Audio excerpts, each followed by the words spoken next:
Triple bag alert, triple bag alert, triple bag alert, folks. That's right. We got three people that got paid today, all right? Jordan Love got paid, Tua got paid, and Taylor Decker got paid, all right? Now, the real question is, how do they affect the Cowboys' current negotiations with Dak Prescott, and how does Taylor Decker's deal affect Trent Williams' current holdout? Also, does it add more fuel to the fire for the 49ers to try to get a deal done with Trent Williams, as well as is the quarterback market starting to become a little bit out of hand? Is it me? I think it's just me. I don't know. We'll talk about this. All of this and more on the 19th episode of the greatest football podcast you could possibly listen to on a day-to-day basis. I am your host, your GM, who still is on the road, currently in Miami, sipping a pina colada, looking at the mock drafts, as well as all 22 film for the next 3 years in advance. Kale, let's lock in.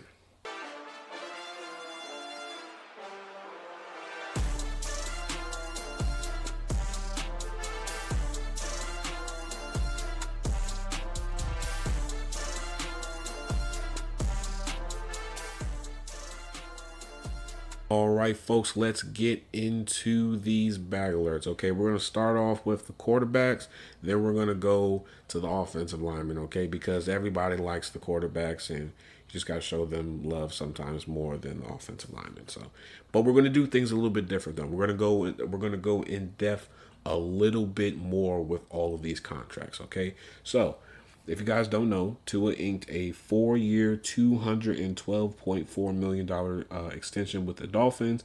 He gets a $42 million signing bonus. He gets $93.1 million guaranteed at signing, as well as $167.1 million in total guarantees. His average salary, folks, $53.1 million. Okay, now when you look at everything, from a broad perspective, you're probably thinking, okay, the Dolphins, inked up, not inked up, but locked up their franchise quarterback. Cool, great, amazing. But when you really look at it, right, you really have to sort of go in depth to really understand the structure of the contract. Because if you just look at the numbers, you're thinking, oh, the Dolphins basically somewhat overpaid for him, and this, that, and the other, and whatever opinions that people can possibly have.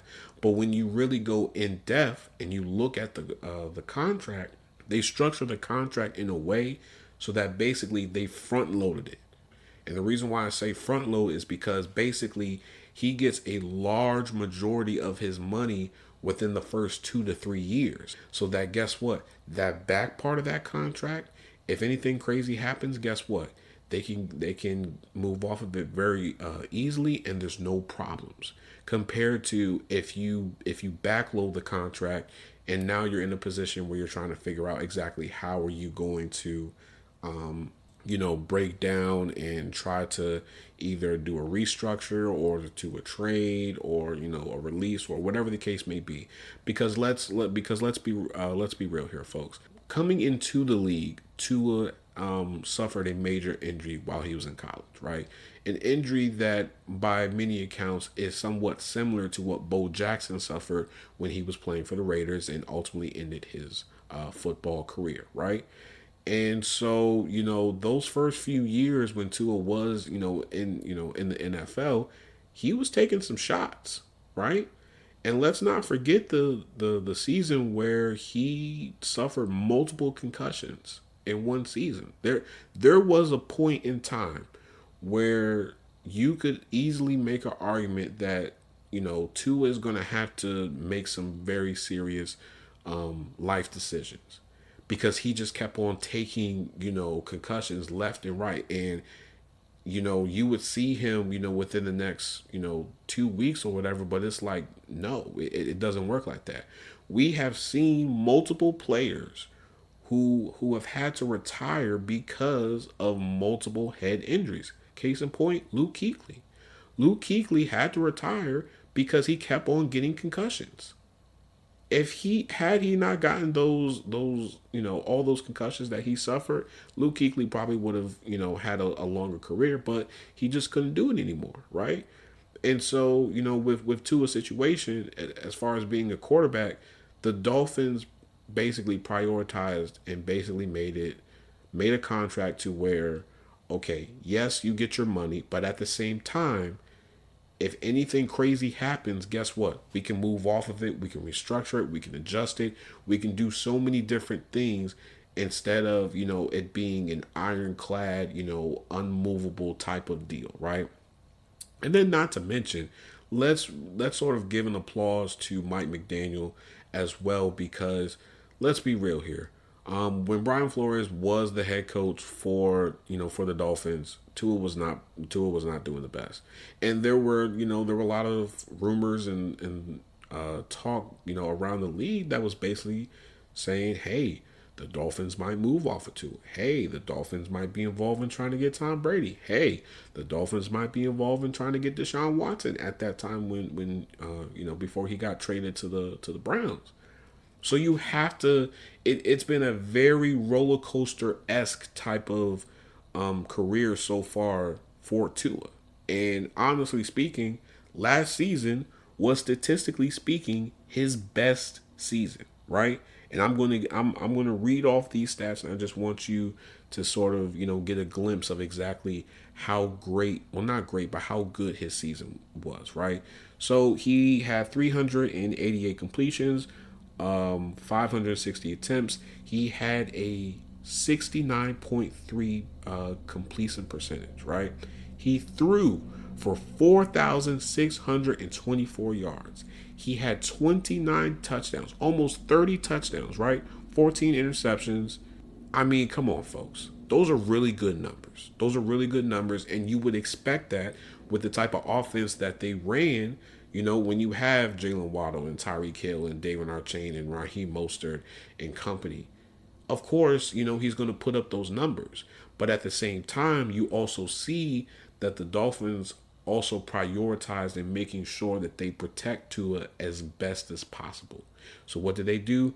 They emphasized more on the run game. They emphasized more on the quick pass.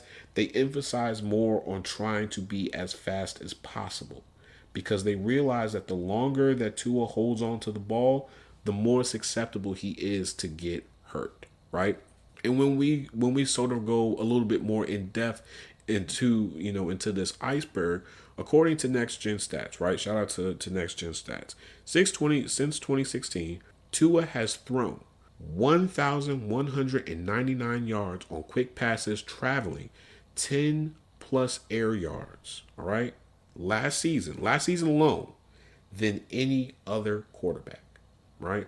So now you're probably thinking, why would you read off a stat like this?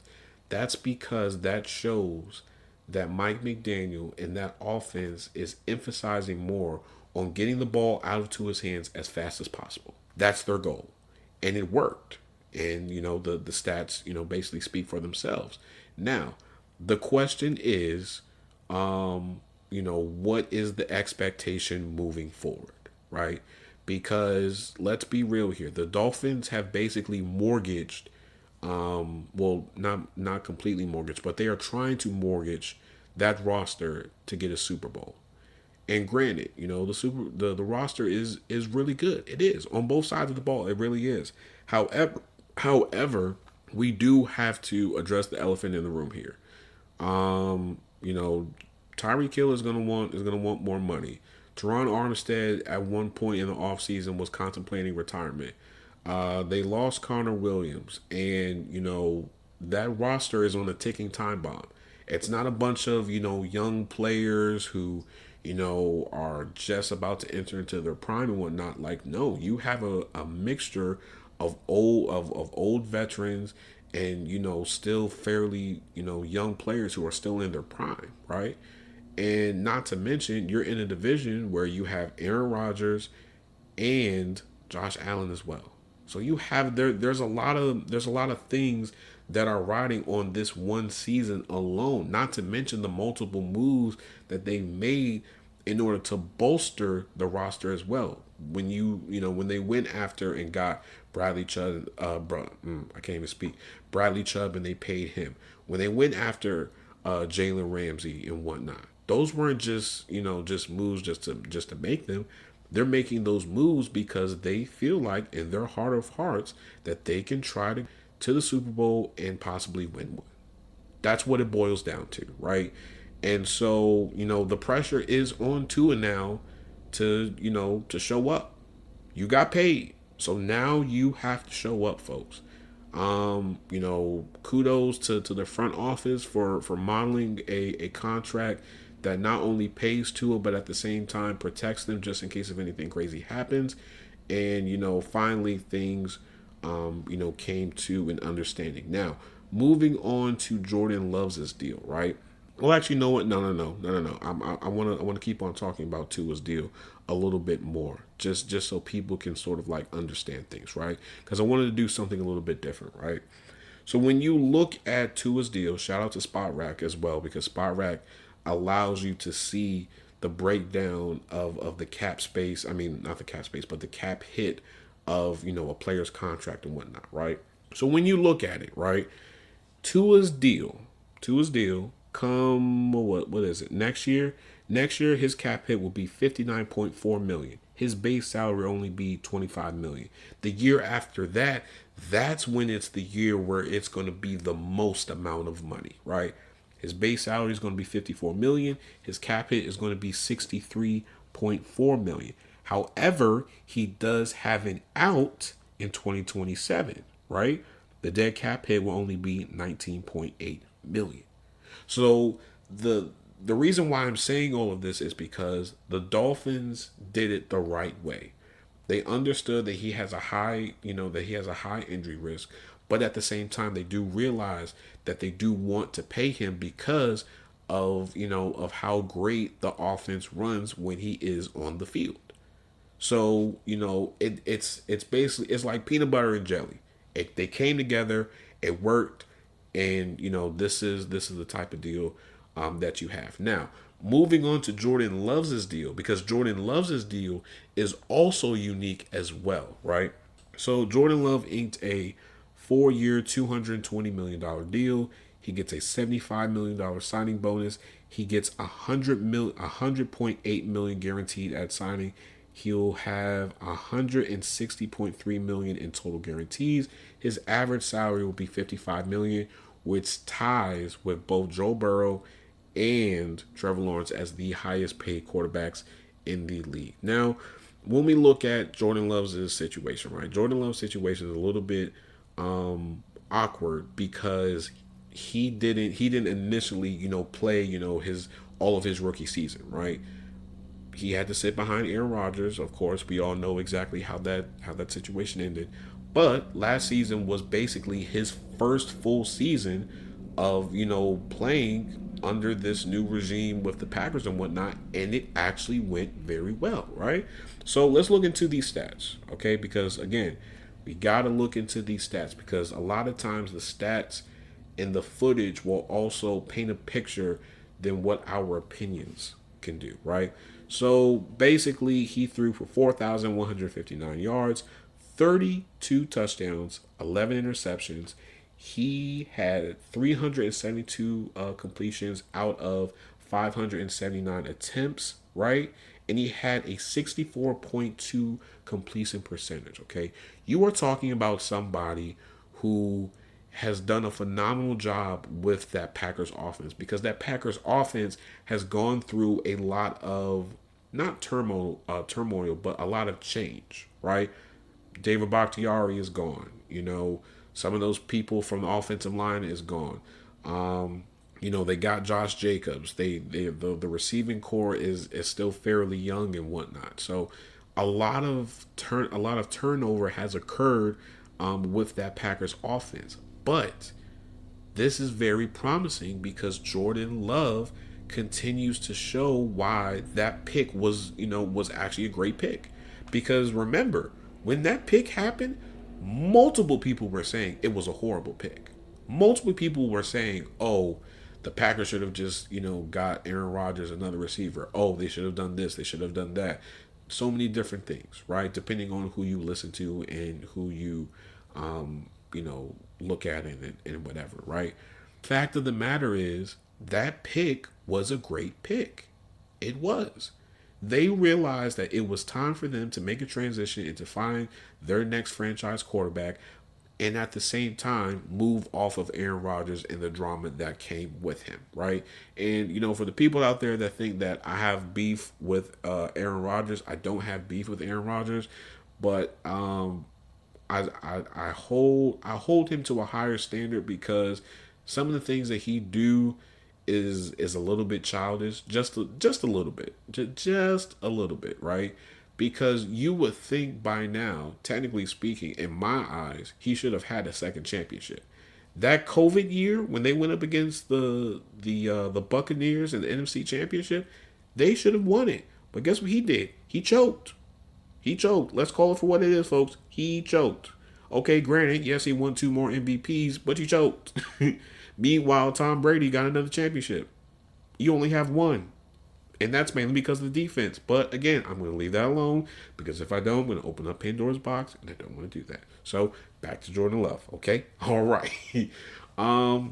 Jordan Love's, career so far has definitely been a roller coaster as well because, he hasn't had the opportunity to, play multiple seasons and sort of grow. Like his growth occurred on the bench, right? His growth occurred when you had your veteran quarterback who basically was playing more out of anger and spite towards the front office than to basically sort of show him like, hey, this is how you do this. This is how you do that. This is what you look out for in this coverage. This is what you look out for in that coverage. This is how you beat the teams within your division. This is how you prepare yourself, for those winter games in Green Bay. All those different things, right? And, the Packers basically are saying like, okay, Jordan Love is the franchise quarterback. We are going to build around him. We believe in him.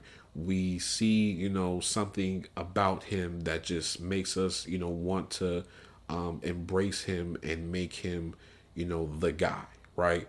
And it shows with the type of deal that he has. However, the way that they structured it is really right. And we're going to talk about all of this and more right now. Okay. So when you look at it, right, his base salary isn't even really that high.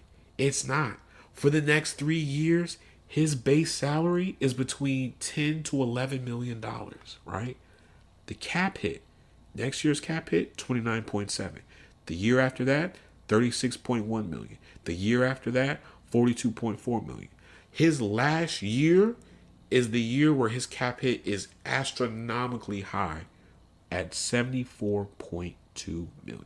So basically what they sort of did was the way that they structured his deal, because I'm looking at it right now, they basically configured it in a way to where a lot of his money goes into the signing bonuses, right? Which then sort of counteracts with the base salary and everything else. But at the same time, you're going to backload it so that basically by the time we get to the back end part of that contract, there's either going to be a restructure, there's either going to be an extension, something is going to take place, right? Which is good because again, that Packers roster is in a really good place. Technically speaking, if they make a few more moves, they could go and they can be on the same level as the Lions or the 49ers. Now, there are some people that are probably saying you don't know what you're talking about, but I do know what I'm talking about. That receiving core, great. Run game, the expectation is supposed to be, phenomenal, right? Not to mention, look at the defense. You have Jair Alexander. They brought in Xavier McKinney through free agency. They have Kenny Clark. They got Rashawn Gary. They have some pieces now. They got it. They have it. Now the question is, what exactly do they have to do now to take them to that next step? And can Jordan Love take them to that next step, right? Because whether we want to admit it or not, that division has now become very competitive now. You got Caleb Williams, you got Jared Goff, you got Jordan Love, and now you have JJ McCarthy, which I don't know if JJ McCarthy is going to be the starter, but that's another story for another day. But all of those rosters are all competitive, and in their own way. And so I would not be surprised if the basic. I can't even. I don't know why I cannot speak today. I would not be surprised if the last divisional game between all of them will decide who will win the division. I would not be surprised because each of their rosters, their offenses are high functioning, can definitely put points on the board fast, while at the same time they all have a really good run game as well. So it's a lot of moving pieces, folks. It's a lot of moving pieces. Let's keep an eye on these situations now. But we do have to talk about how does these quarterback contracts, how does these current deals affect what's going on with the Cowboys and Dak Prescott? Because let's be real here, folks. This is starting to look like a really bad breakup. It really is. And you have Dak, who is trying to play face and basically try to kiss up to the fans and basically say, I want to be here, I want to be the quarterback for you guys, this, that, and the other, all the PR stuff that you're supposed to say. But at the same time, you have Jerry Jones, who is basically sort of tired of being in this state of being like complacent and not really getting anywhere. So he's trying to be like, I really want to move on, but I understand that you're my best chance of winning. But it's like, it's a really bad breakup. It really is. And they have a lot of tough decisions that they have to make, respectfully for their own organization as well, because you have two players right now who have already said publicly that they want to reset their markets within their own individual positions, right? Not to mention, you already know Dak Prescott, he's gonna crash over that $60 million mark. You know that. I know that. We all know that. But the question is, how is this going to get done? Well, not how, but if it can get done at this point. Because again, when we look at, Dak's market value, right, according to SpotRack, shout out to who? SpotRack, he's, his market value would be a 4-year, $220.3 million deal, and he will be making $55.1 million, right? And that probably is the going number right now for quarterbacks, because when you look at the regular season, Dak Prescott is really good. He is. The stats don't lie. He is really good. It's just when you get to the off season, well, not the off season, but once you get to the playoffs, he just folds. And granted, that is a lot of that's a lot of quarterbacks as well. But at the same time, we have to call a spade here, folks. And it also, that this can sort of open up to somewhat of a bigger conversation in itself. The Cowboys really don't have a whole lot of leverage, because guess what? Is Jerry going to be willing to tank to get one of those quarterbacks next year? Probably not. Is he going to be willing to make a trade for another quarterback that might be, available? Probably not. You don't trust Trey Lance. So, I mean, what other option do you really have at this point? Honestly speaking, like this, let's really have this conversation. Let's really address the elephant in the room here. Now, I'm not trying to make it seem like, oh, Cowboys, you need Dak Prescott more than what Dak Prescott needs the Cowboys. I'm not trying to make it seem like that. But Dak Prescott has basically made it seem like, well, not made it seem like, but he has basically said, like, listen, if I leave, I know I'm going to have a market. I know I'm going to have a market. Whether you want to admit it or not, I am going to have a market. And, I have no problem leaving to a better opportunity. That's basically what it is at this point. Now, the question is Jerry going to, make the decision and basically pay Dak one more time? Or is he going to go in a different direction and, surround the team with somebody different? That's the question. That's the number one question that I think everybody wants to know at this point, because again, the quarterback market, that's the running number now. It's 50 plus million. That's what it is. Now, and this could probably transition to, to the other topic as well. At times, do you feel like the quarterback market is starting to get out of hand? Yes. Yes, for sure, because a lot of the people that are getting paid, their playoff records aren't well. Some of them probably haven't even made it to the playoffs at all. There's only one other that I could think of right now that's in that. Well, no, there's only two that are in that top five, top 10 highest paid quarterback threshold that have actually made it to the Super Bowl. And both of them lost in the Super Bowl, Joe Burrow and Jalen Hurts, right? So and I understand that quarterbacks are trying to get their value. Everybody's trying to get their value. Everyone's trying to be aggressive and trying to get paid and whatnot. Not opposed to that at all. Want players to get paid because you guys play a very physical demanding sport that shaves years off of your lives, and you want to be able to be financially compensated and financially stable once you walk away from the game. However, we do have to realize that GMs and somewhat some owners are starting to push back on this idea that we have to throw a boatload of money, especially to these quarterbacks, right? And it shows. Like, Dak Prescott he's gonna break the bank again. He's gonna rob the bank one more time. He got one more robbery in him. He's getting everything ready. He's got the ski mask, he got the bags, he got the plan and everything. He's gonna do it one more time. The question is, who's gonna be the sucker to do it? That's the real question at this point. Now, if you're the Cowboys, do you let Dak Prescott walk? Do you try to figure out a way that you can, come to some middle ground? I don't know. Personally, if it was me, I probably would let Dak walk. I would at this point because you haven't gotten anywhere. You haven't even made it to an NFC championship. What exactly are you paying him for? Are you paying him for just to pay him, or are you paying him with the idea that, hey, there's a chance that he could possibly take us to another place? Because whether we want to admit it or not, folks, they still have to pay CeeDee Lamb. And CeeDee Lamb has already made it be known that he wants to reset the receiver market, right? Then you have Michael Parsons as well. Those are two big contracts.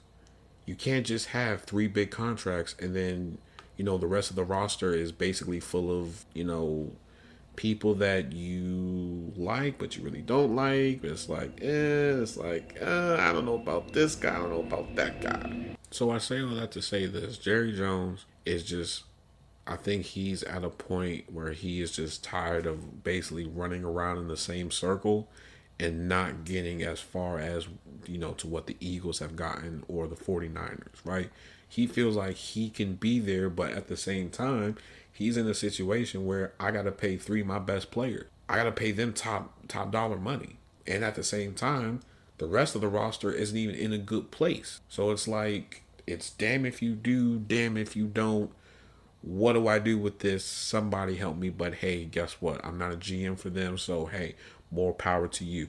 Now, let's go on with this other bag alert, okay? Because we got to show the offensive linemen love, okay? Because without the offensive linemen, a lot of these quarterbacks would not be lasting that long, okay? Just saying it, just putting it out there. Hit me if you want, don't care. Now, left tackle for the Lions, Taylor Decker, inked a 3-year, $60 million extension. Now, you look at that, you're probably thinking, not that bad, right?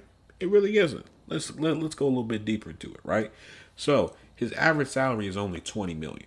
That's it. It's only $20 million, and his total guaranteed is only $31.8 million. Now, unfortunately, there's no information of the money that he gets guaranteed at signing, nor the signing bonus, but that'll probably come out, maybe in a few days or not. But when you really look at it, the Lions are in a place now where they can, re-sign a lot of their own players, which, it's worked. And then not to mention, they wasn't as active, in free agency either. So it's like you have that mixed with, the roster is still in a really good place where it's like, okay, you can lock up a Penei Sewell, a Amon-Ra St. Brown, a Jared Goff, and now Taylor Decker in one offseason and not look, and not look twice about it. You can do that because of the place that they're in. And, they are prioritizing taking care of their players, making sure that everyone is locked up, which is a great thing. And, they're still in the running to, give not only their own division trouble, but everyone else in the NFC trouble. They are. As of right now, they are at the gate, and they are the gatekeepers that are keeping the 49ers from possibly going back and possibly winning a Super Bowl. That is my honest opinion. That is an opinion that I will stand on. Because when you look at it, the Lions are in a situation right now where if they probably make, one or two more trades, especially for that defense, especially for the secondary, right? They can be a really dangerous team, especially later into the season.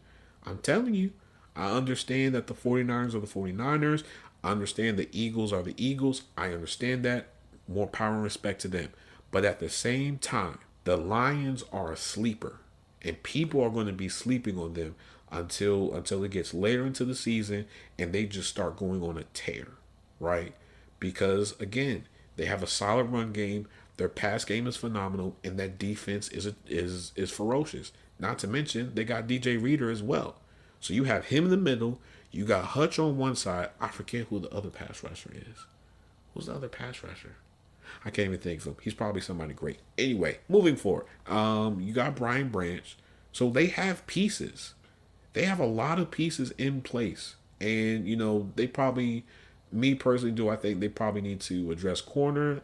Yeah, possibly. Are they going to do that? I don't know. Again, crystal ball still charging. It's at about 85%, so that's going to take me about, 2 more days before the crystal ball is fully charged. But, when it is, I'll let you guys know. Now, moving forward, right? When we look at this deal, you're probably thinking, it's a really small deal, nothing to really worry about. And it is.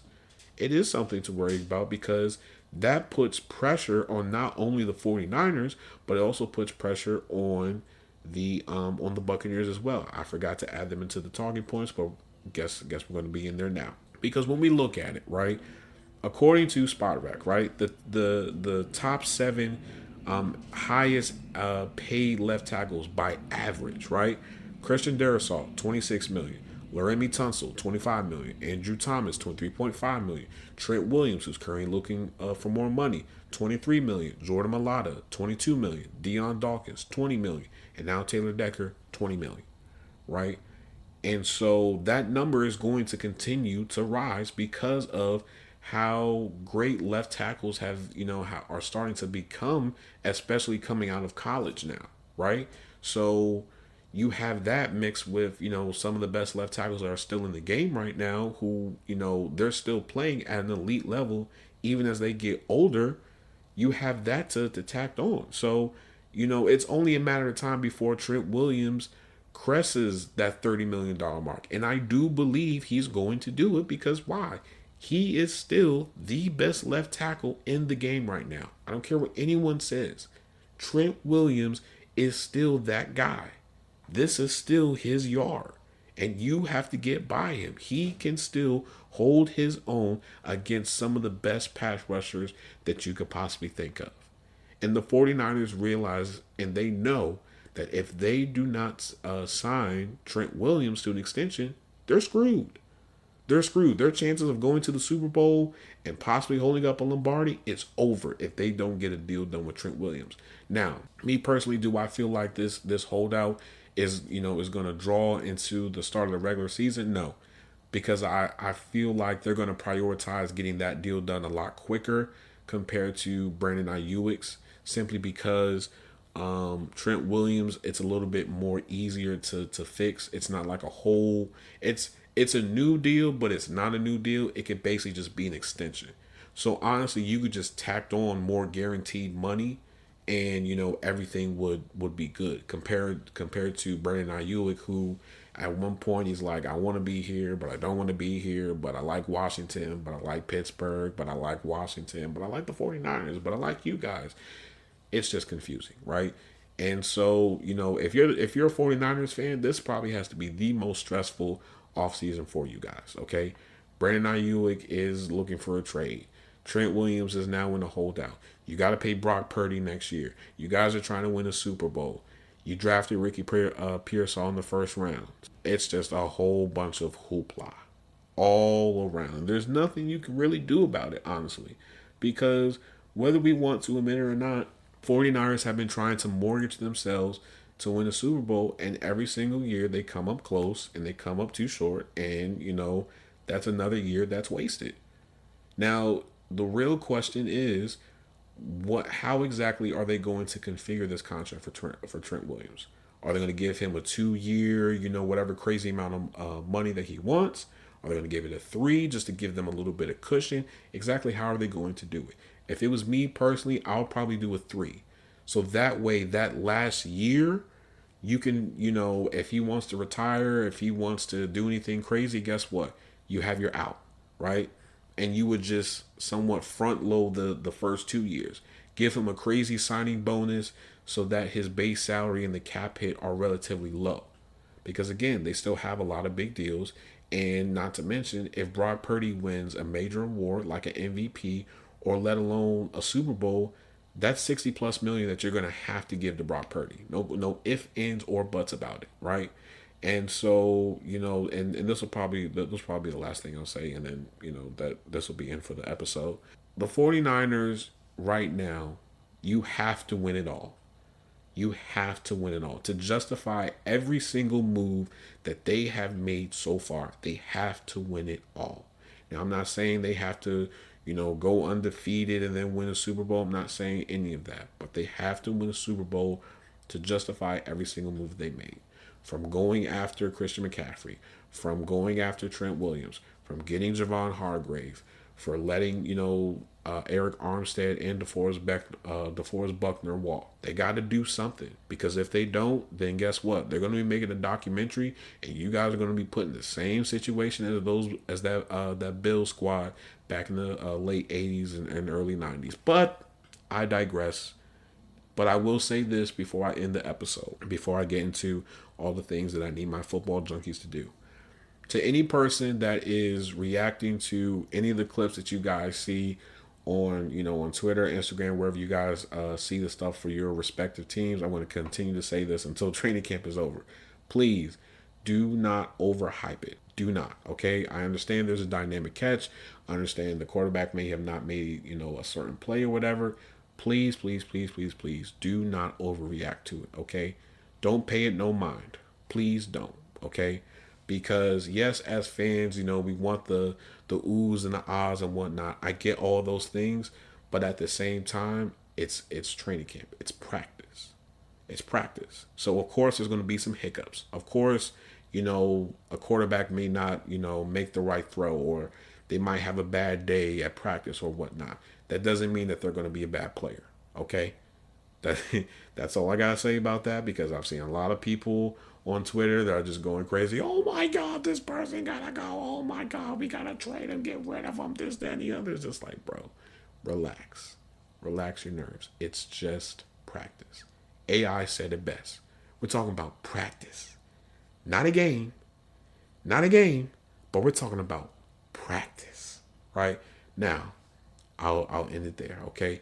If you guys like what you guys are listening to, please, please, please, please, please, as I always say in every single end of every single episode, please leave a 5-star review, leave a comment on wherever that you listen to the Football Junkies podcast to, as well as shout out to everybody, all the platforms that allow us to give the fix that you guys love and you guys need, right? Shout out to Spotify, Apple Podcasts, as well as RSS feed, and anybody else that may have forgotten of, right? Now, for all my YouTube people out here that may be listening to it, okay?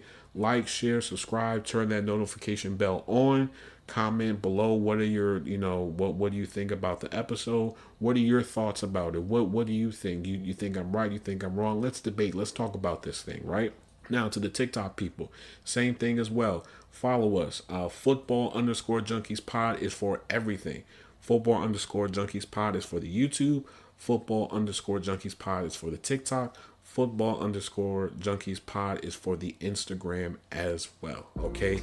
And as always, I hope I gave you the fix that you guys need this week. I would not be surprised if I'm probably going to put out 2 or 3 more episodes, because I do believe that there's going to be more news within the coming days. And so when it breaks, best believe I'm going to cover it, going to put it out just so you guys can hear it. As always, I love you guys. I appreciate you guys. Thank you everybody that is supporting. And as always, peace and love. I'm out.